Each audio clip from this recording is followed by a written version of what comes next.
McManus now for the extra point.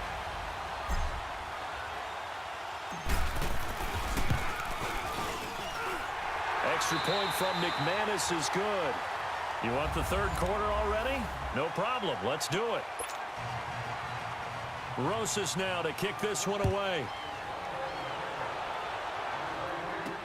That'll be taken in the end zone. And he'll get it up to about the 26-yard line, just across the 25. Here comes the Broncos offensive unit here as they'll have it first to begin this third quarter. This is sort of what you would call a put-away drive, isn't it? They score here, especially a touchdown. It's almost out of reach. It certainly feels that way, and I think that they're going to call their plays accordingly because what you really want to do, even though you know the scoreboard is still up there and the game's going to go on, in fact, you can take the spirit away from another team, that their drive and will to come back and win can be taken with another score right here. Still third quarter, but you just get that feel. Yeah, they're teetering right there on the brink, aren't they? Pushing his way through. Sanders has it over the middle. And he slips up past the 45 before being tackled. Keenum to Sanders for the Denver first down. Well, this is where reading defenses and practice time comes into play. You've got to know what you're running versus zone versus man and how to run the proper route. And they just executed that one pretty well. Throwing the comeback route. He's got the hook up to Thomas. A really nice gain of 25 yards. He's come a long way since his time at Georgia Tech. What did he run at Tech? He ran hitches and go routes, essentially. Yeah. I mean, but he ran them really well. He averaged well over 20 yards a catch while he was there. And he still creates downfield in the NFL. That big body and that willingness to go catch the football. He's pretty impressive. And his friends call him Bebe, the nickname his uncle gave him back in the day. And he'll take it into the end zone for a Denver score. In for the score. And the Broncos will add on to their lead. Boy, it's nice to have that big, reliable target you can go to. Each and every time. A lot of people see that position as a fallback. Throw it to them when all else fails. Not at all. This guy can make plays, and that's exactly what he just did. Yeah, play here for a touchdown. McManus's point after is good. And the lead opens up now to 22 points. Now McManus on to kick this one off. That'll be taken in the end zone. And he'll elect not to return this one, so they'll bring it out to the 25 on the touch. Here's the Giants offense now getting set to start the third quarter. They're down in this game. A chance for the offense, though, to put something on the board, get some momentum here in half two. Try and get things kick-started for them. And you know at the half, they discussed how they were going to get that done. This is where scripting comes into play a lot of the time. How many plays do you script coming out of the second? Most of the time in the first half, you're scripting 12 to 16. I think in the second half, you're really scripting more like 8 to 10. Kind of a starter or an opener, whatever terminology they use. Just something to get you off to a quick start. And he'll get it up near the 35, right at the 34 here. 12 yards is the pickup there. And that is going to set up a 3rd and 1. Running lanes were at a premium in the first half, but he's able to find some room there, and he's hoping that that's a precursor of a big second half. They'll try to run for it with Barkley. No gain on the play there. A nice job defensively, and it likely forces a punt situation on 4th. He continues to struggle to find a crease to break off a big one and might need to just put that aside and just try and ram his way forward and get what he can. Good blocking there, nearly sprung him. As it is, it'll go as a 19-yard return. And out will come the offense as they take over. Now Case Keenum and the offense heading back onto the field. How do you think he personally is evaluating his game so far? He was pretty good in the first half, been good so far here in the third quarter. He's got to like it, right? Not looking. And that's caught inside the 35. And all the way home for a Broncos score. Deshaun Hamilton, 68 yards. And the Broncos will extend their lead. And correct me if I'm wrong, that was just a simple fly route, wasn't it? No, there's nothing to correct at all. You've got it down pat. And I just remember as a player, when I'd be in practice sessions and I'd hear 9 from the receivers, that meant fly route, go, look out. That was the 9, and he just kept going all the way into the end zone for the touchdown. That's fielded in the end zone. And no run back here. This will be a touchback, and it comes out to the 25-yard line. Manning and the Giants come up now 1st and 10 at their own 25-yard line.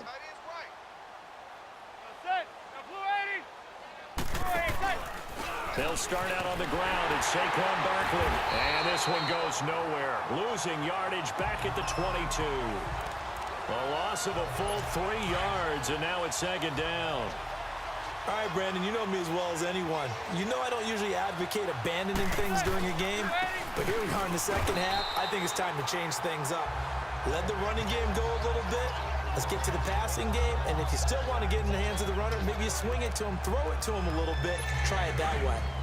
And as a defensive end, getting off the ball quickly, swarming to the football, making a tackle, that's what we saw right there. Yeah, that's what their job is, and really a lot of the time they have to throttle back a little bit in the run game because you know those defensive ends, they're like in a sprinter stance. They're just headed. Oh, this is taken in. It's complete. And they've got it well across midfield down to the 40 before it's all said and done. And that goes as a gain of 37 on 3rd down. You know I'm going to lean towards the defender, right? You know I'm going to do that. I know. That's a tough situation for him as I see it. But the truth of the matter is, that ball was not streaking towards him. That little arc on it, he's got to find a way to get his head around to make the play on the football. So that throw good for 4. It's 2nd down. Well, they're unable to convert that into much, but it's never a bad idea to try to get the ball into a tight end of his caliber's hands and see what kind of disruption he can cause. Now Manning. He's going to look deep down the field. Oh, he almost had it for the pick. A great chance there for the interception in the end zone. Instead, 3rd down. This defense is continuing to contest every deep ball that is thrown downfield. And, look, it doesn't matter whether you're playing man or zone. Eventually, that becomes man-on-man, and you've got to trust yourself and go up at that moment of truth and make a play on the football. And now the 3rd down throw incomplete as well. Sometimes it's just not your day. There's another failure right there on 3rd down.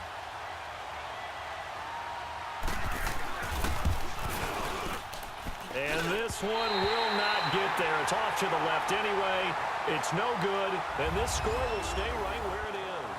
A lot of happy faces, and here's the Denver offense now as they get set to take over here. And this game comfortably in hand. The scoreboard speaks for itself, but you still got your starting quarterback out there. When do you go to the backup, let him get some time? And that's one of the great questions in the NFL, Brandon, because I'm just going to tell you, in the 2015 season, I commentated on 3 games in a row that were blowouts. And in none of them did the starting quarterback ever come out of the game for the team that had a big lead. And in each instance, I asked the coaches later on, why didn't you do that? And they all looked at me and said, just don't really do that in the NFL.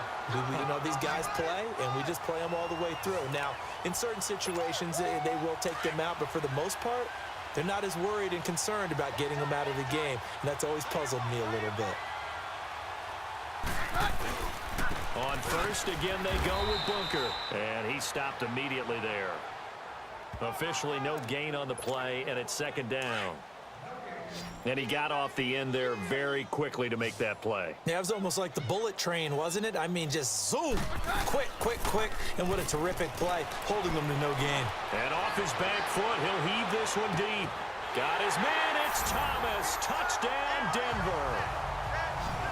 Demaryius Thomas, his 2nd touchdown of the afternoon. And the Broncos continue to pour it on. So another score there, and often you talk about the 3 phases of the game. Defense, offense, special teams. It's been a clean sweep in this one, hasn't it? It certainly has. They've been pretty dominant throughout this game. And privately, the head coach will add a 4th phase. That's the coaching. And he'll tell the ownership that as he tries to negotiate a new contract off of this win. They are looking strong here in the 4th quarter.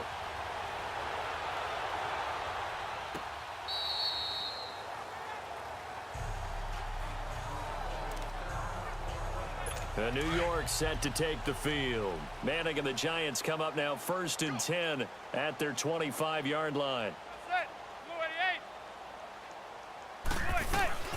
Shotgun now for Manning. It's hauled in by Shepard. And he'll be brought down right at the 30 here. 5 yards on the catch there, brings up second down.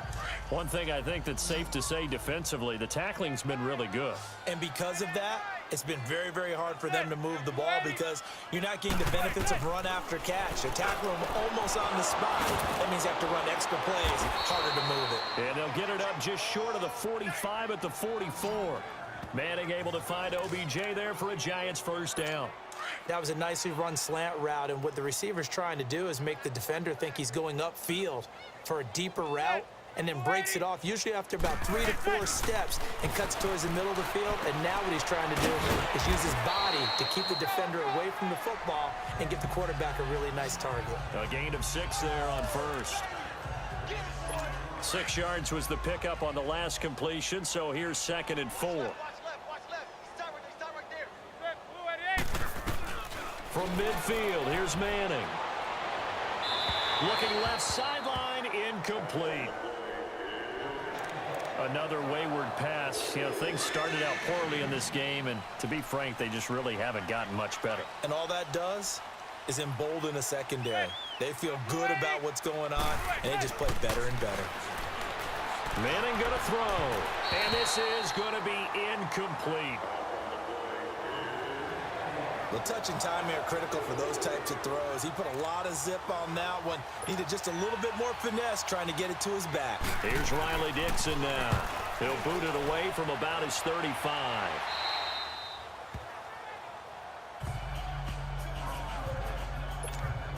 Now this Broncos offensive unit ready to head back out onto the field. We've got a lopsided game here. I don't know, Charles, what does the handbook say that we discuss when we've got a game like this in the 4th quarter? Hold on a second. Let me thumb to the proper page on that.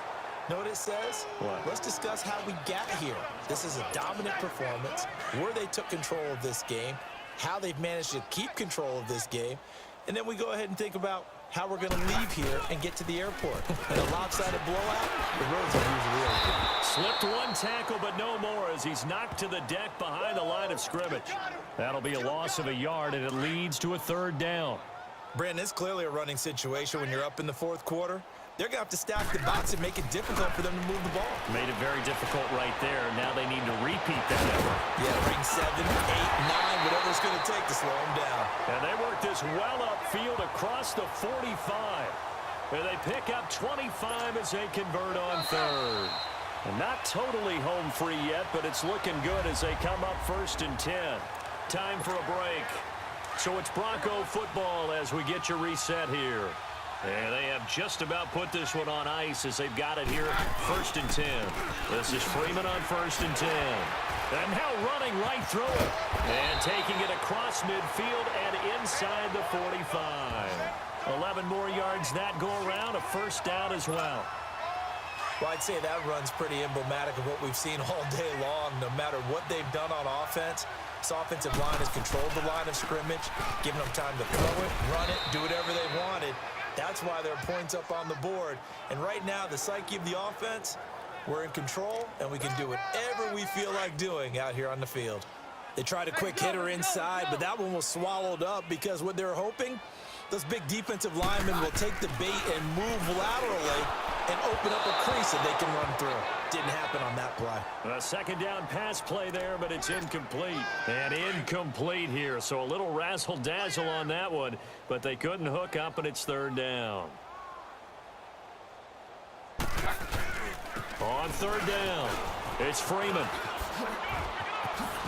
Oh, now he bowls him over. They showed off a nice juke of the defender before the next wave could bring him down. He needed 9, he got 8. And that's going to leave him with a 4th and 1 on their side of the field. This late in the game, Charles, I think you maybe seriously have to think about going for it. Especially where they are in terms of field position, because this is almost like no man's land. Might hurt your punter because there might not be enough space, maybe too far for your field goal kicker. I'm like the old rule. Possession is 9/10 of the law. Possession is 9/10 of winning the game. Go for it. Get the 1st down. Close it out. Good starting field position for them here as they come up 1st and 10. From the gun, it's Manning. Finding his safety valve here.